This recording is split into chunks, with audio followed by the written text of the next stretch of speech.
Ito si Sir nagpa-book sa amin sa Red Doors Hotel Rosemary noong December 7 to 10. So ito yung ano niya.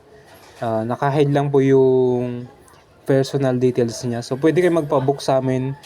Then ang payment niyan po is pay at the hotel. So no down payment po tayo, no reservation fee.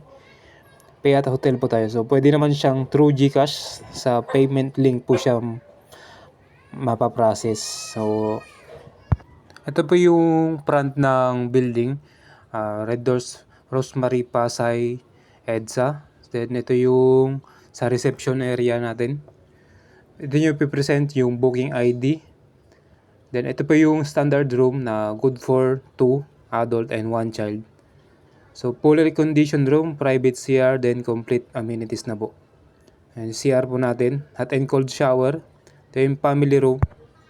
So good for 4 adult and 2 child. Pwede kayong mag-add ng extra bed. Nasa 500 po yon. Okay, so ito ang aming FB page, Red Doors Traveler. Message lang po sila. Then fill up sila ng form.